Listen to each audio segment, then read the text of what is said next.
What's going on, guys? Welcome back to RC Everyday. So I have a new product. It's been out for a little bit. I had a lot of people request when we first started the rat rod kits. They wanted a shorter one.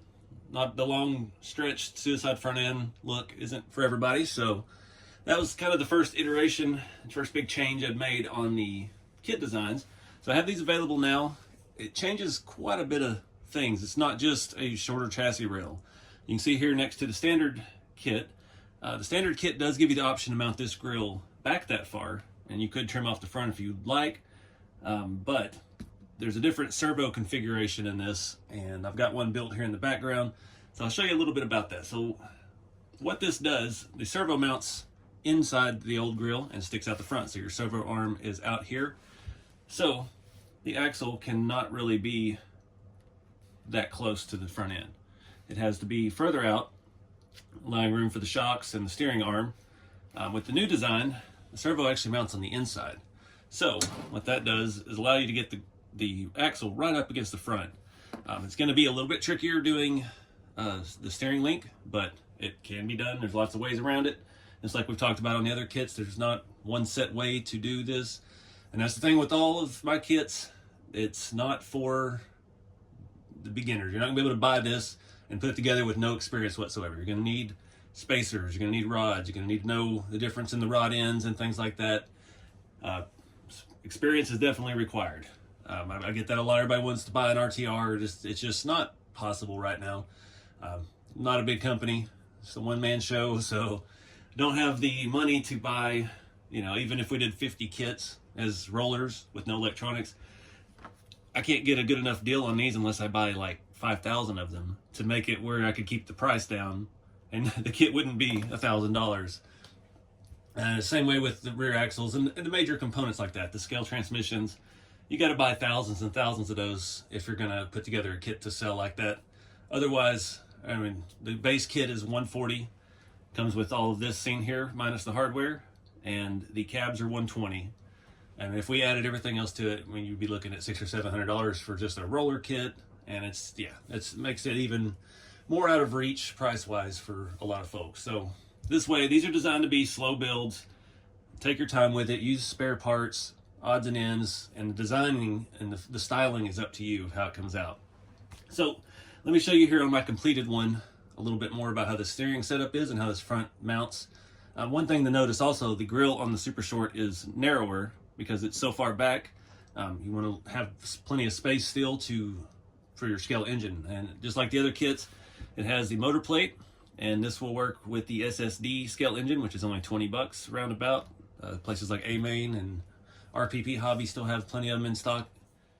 Every time I go to do one of these, I don't have any spare servos. So just like the other kits, it's designed for a micro servo, ones that have 4 mounting holes. The bigger ones, the little bit beefier, more torque, like the Reefs Micro 99, Smart 179. There's some other ones out there. I haven't tried one I've got yet. It has it says it only has 50 ounces of torque. Because you got to think those are geared more towards 124 scale, 118 scale stuff. So the ones like the 99, they have a little more torque. They're good enough for these 110 scale tires. It's not a drive axle, so it does not have any issue turning those. I believe this one, that's got a 179 Smart in it. That's the first time I put one of those in there. It's way more torque than it needs. The Micro 99s on my other built rat rods are a perfect amount of steering strength. So you can see here, the servo sets lower in this one. It sets facing the rear. So your servo link is going to be back here, and you'll make an arm to come around to connect to your axle, like so. And there's different variations with these axles as well. This is just a cheapie off of Amazon. I actually like the finish on this one a lot. You can see we've got a long side and a short side. So what I like to do is put the drag link on the front, which you'd have to make it a little bit longer using spacers or a different rod, things like that. And this way, this gives you a little more reach to the back side of this where you can connect to your steering servo. So here's how I have this one configured. Like I said, it has a Smart 179 Reef servo in there. It's got a Reef servo horn, I think, or one of the R lines. I think it's the R line that had the M3 hole in it.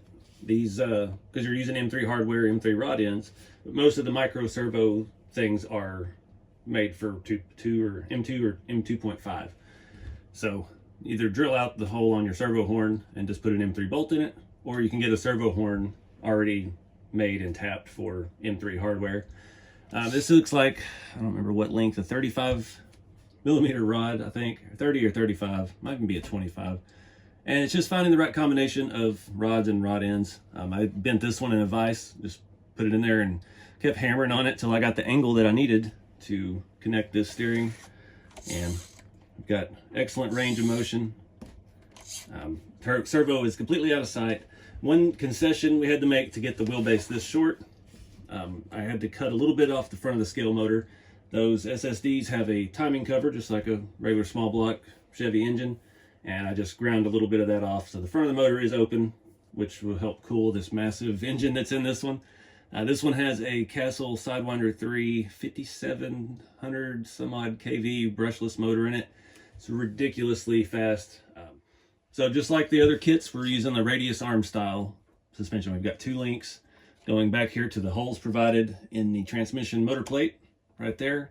There's 3 options for that. Typically, the kits are designed to put the shock behind, that goes straight to the grill, and behind the axle, between the axle and that radius arm. But that also moves your front axle forward 5 or 6 millimeters, the width of the shock end. So what we've done on this is put the axle all the way back. We've got about 4 millimeters of clearance with the grill housing itself. And then we moved the shocks to the front and added some 5 or 6 millimeter spacers up here. So now everything is short and compact as it can possibly be.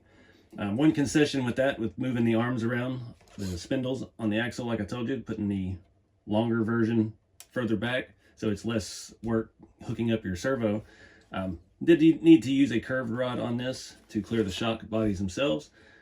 Again, it all depends on what kind of axle. I bought this off-brand axle from Amazon about 4 times, and 3 of those have been different configurations of the axle, different finishes on them, different knuckle setups.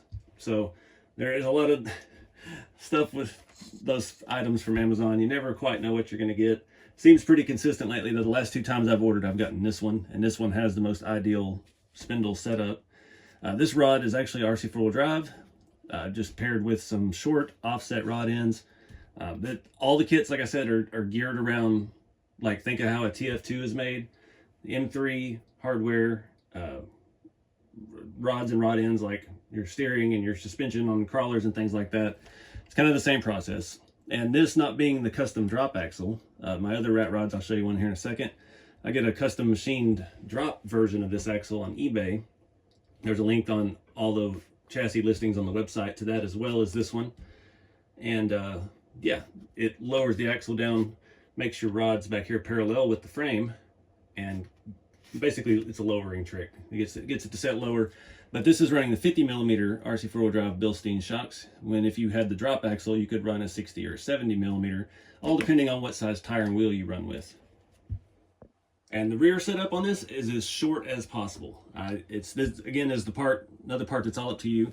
The kit does come with 2 of these rear cross members. I've opted to just do 1 on this one because it's such a short setup and I didn't really need it. I had this rod here, and I do other things like that from time to time just to stiffen the chassis rails up. This one has quite a bit of power going through it, so the more cross members you have, the more rigid it'll be.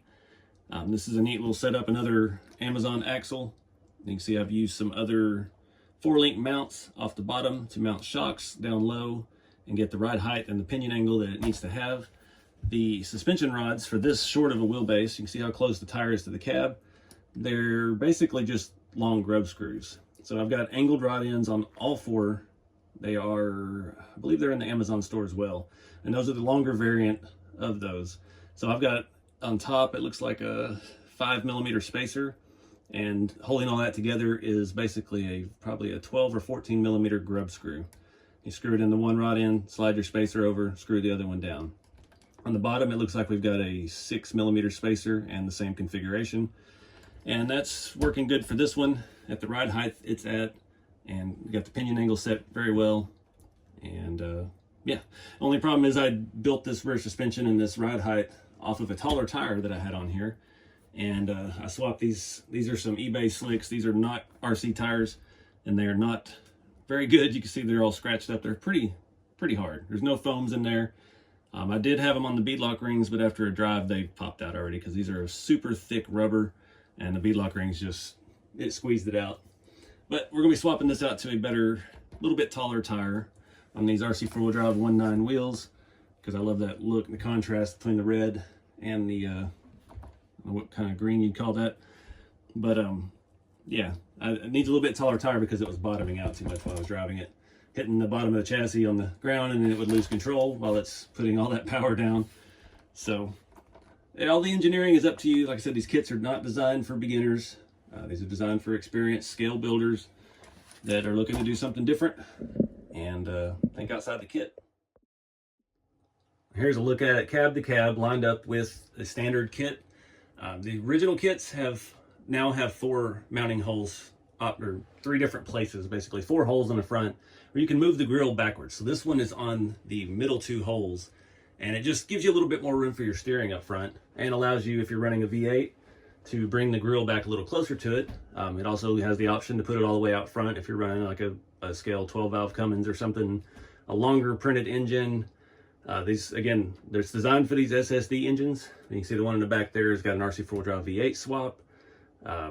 You can use 3D printed stuff. There's no end to what you can do with them. It's not written in rules that you have to use that SSD engine. So you can see how much shorter the rear is.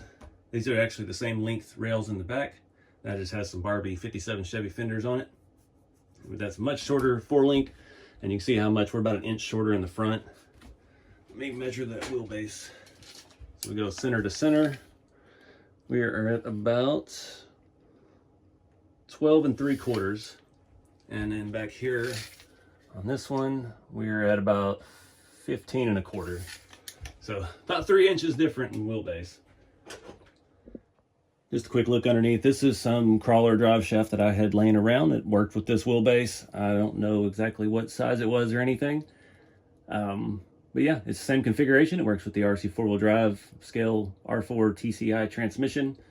You can see our motor plate in there is working with the SSD scale engine. The oil pan and everything clears it just fine. And we've got electronics mounted inside the cowl area. And I need to make a battery tray for it. That's up to you. If you can run a tiny little battery and make like a seat for the inside like I have on this one. The yellow one, I actually have a bracket that's made to the firewall, and it just holds a little battery in like that. So basically the firewall is held in with magnets, and you pop the body off, pull the firewall out, get access to the battery, pop it all back together. But I just wanted to give a little more explanation about the Super Short and what that all entails. I didn't realize I filmed some stuff, and I'd been putting it on TikTok and Instagram and Facebook and things. When I built this car, but I never actually did a full video on it. And yeah, nobody's really been buying the Super Shorts because I guess they didn't really know they were out yet because I never really announced it. And yeah, been traveling a lot. So now we're back home and the store is open. Everything is in stock. Still have the base builder kit as well, which has just a servo mount. Doesn't have any of this grill on the front. It leaves all up to you what you want to do. If you want to put a different grill on, you've got your own design, your own body, more for the custom builder. And you have to figure out your own shock mounts and things like that. That's what these are all geared for, is for you to think outside the kit. Use your bins of spare parts that you've got laying around like I do, and make something cool from just a basic start. I have not seen very many of these that even look similar. I'm not sure how many of the kits I've actually sold now, but we've got the Facebook group for the all the different variations of the RC Everyday products. And yeah, I've seen a couple rat rods with the 57 Barbie bedsides. Seen a couple dualies, got some diesels. We've got people using different bodies. It's a great place to share information. These headers, someone in the group is making those headers. Someone's in the group's making these headers. There's a lot of product sharing and file sharing and things going on in there. So if you're looking to really build something custom, it's a great resource. And you can share your build in there. And it's always cool to see how everybody else's is turning out. But I'm going to wrap it up, guys. I appreciate y'all watching. Check out rceveryday.com if you're interested in any of these products. And everything is manufactured in the United States. All of my 3D printing is done in Utah, I believe, or Idaho, Utah. And my chassis are made either in California or Las Vegas. They come from Vegas. Not from, I've gotten from California the last couple times, but the first rounds of orders, everything was made in Nevada. So trying to keep it all stateside and keep the prices down and get you guys thinking outside the kit, building something cool. But I got all the information on the website. You go to the listing for the chassis, any of the different chassis. It has a parts list with links to like this axle, the drop axle, RC4 drive products, the transmission, the rear axles, the shocks, and some of the rods and rod ends and things like that. There's links to that as well. I'm offering a few extra products on the website now. I'm offering some 100mm rods are typically what we use on the standard kits for the front. And then those have been out of stock a lot of the places that I had linked. So I actually have those in the store for a reasonable price. And oh, also one more thing I forgot to mention. The SS grill also has scale radiator inside with hookups. And I'm offering hose to connect that to your scale engine as well. I don't think I have one on this yet because my intake came off last time I drove it because of the custom metal scoop I made. But yeah, just trying to keep it scale. And I've got folks in the Facebook group. You'd be amazed to see what they're doing. Plug wires and MSD boxes and all the scale stuff on the firewall, master cylinders, just taking it to the 9th degree. So I appreciate you guys watching. I appreciate all the support with the products. And yeah, get out there and do something cool with the hobby, guys. Keep it scale, and I'll see y'all next time.